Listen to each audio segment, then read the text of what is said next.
Hello po mga ka-OFW sa Bahrain Vlog dyan. Ang oras po dito sa Bahrain is 7 o'clock po ng gabi. At ako po yan dito ngayon sa Gudaybiyah, Bahrain. Kakatapos ko lang mag-out sa aking trabaho. At dahil sa day off ngayon ni Miss Bing's Vlog Bahrain, kami po ay magkikita dito sa Gudaybiyah. Ako nga po ay dumaan muna dito sa isang Filipino bakery para bumili ng hupya. Ang napakasarap ng hupya nila dito.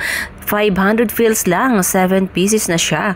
Kapag nasa Pilipinas is parang nasa 75 pesos. Meron nga din silang itlog maalat. Syempre, napabili na din ako.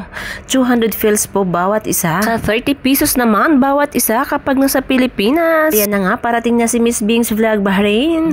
Maghahanap muna ng makainan dahil hindi pa kami nakakain. Napakaputi ni Miss Bing's Vlog. Andito na nga kami sa dating Dasman na ngayon Lulu Hypermarket. Kikita po natin ang building ng Casablanca Hotel. Kami nga po itatawid dito dahil sa likuran banda ng Casablanca Hotel.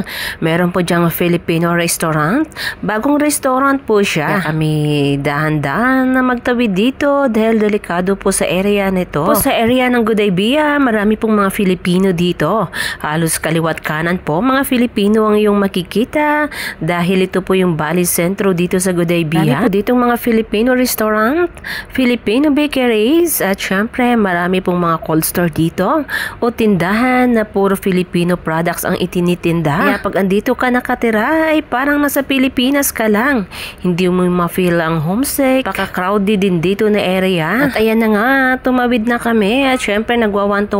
Marami din mga Filipino restaurant dito pero yung pupuntahan namin is yung bagong bukas kasi medyo mura doon at medyo okay na din naman yung pagkain. Maraming tao nga din doon laging punuan. Ito po yung restaurant, yung Bicol Express. Ayan po, kahit nasa labas ay mga may nag-aantay na. Naghanap na nga kami ng maupuan ni Miss Bing's Vlog Bahrain. Ang ganda ng kanilang decorations. Maliit lang yung space pero maganda siya at malinis. Mura na din ang kanilang mga serving dito. Ayan si Miss Bing's Vlog. Napakaputi po niyan. White lady po siya. Nakatapat na suka dito sa aming table. Kami nga naka-order na. So walang mapatungan ng cellphone. Nandito na nga ang aming order, sopas at lumpiang Shanghai. Kakain muna.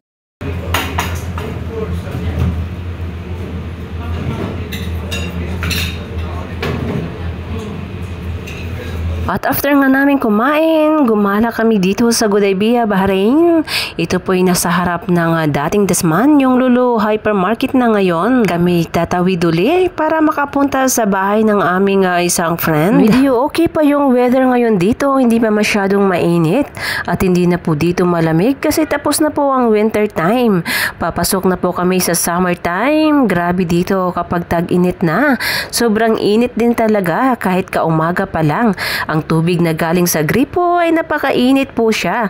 Pwede mo nang itimpla ng kape. Parang naglalakad lang kami ni Miss Bing's Vlog sa Maynila. Parang nasa Pilipinas lang kami. Feeling Pilipinas. Ito lang kami sa gabi kapag free time. Kapag tapos naming ng work. Syempre, kailangan naming mag-exercise. Mag-one to. Si Miss Bing's Vlog nga po pala, isa siyang manager sa salon. Kaya sa mga gustong magpagawa ng buhok dyan, o kahit magpa-manicure, pedicure, kahit ano pa man, eyelash, mag-message lang po kayo. Po kayong pumunta sa kanilang salon. Bait po ang mga staff ng salon nila. Ito pa din nga po pala kami sa Gudaybiyah, Bahrain. Nagwa one to. Wait na kayo?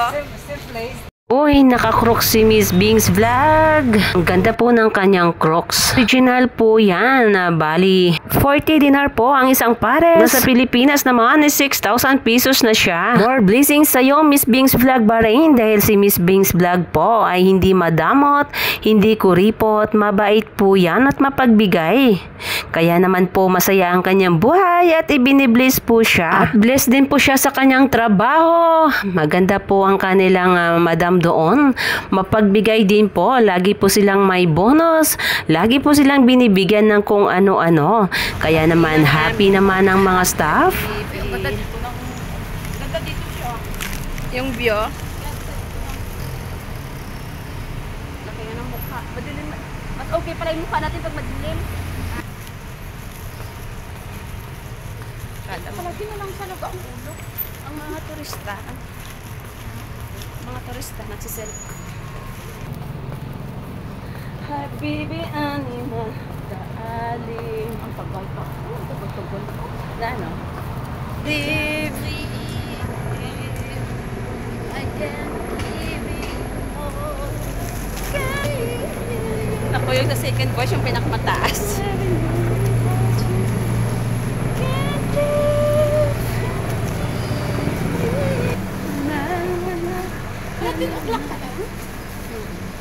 At syempre nakamute dahil hindi niya pwedeng marinig. Why you can't live? Can't live. Ulit-ulit. Nakarating na tayo kay Dylan eh, puro can't live.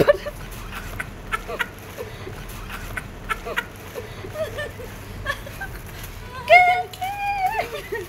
I can't live without you. Pagkabag kay Dylan, pinakamataas na tono na. Parya sinda. Tumaan kami dito sa nuno. Sa nuno ng punso. I can't live. You can live. I can't live anymore. I can live without you. Without you, I can't live. I can't live without you. Can't live. If living is without you, can't live. Where's your crooks?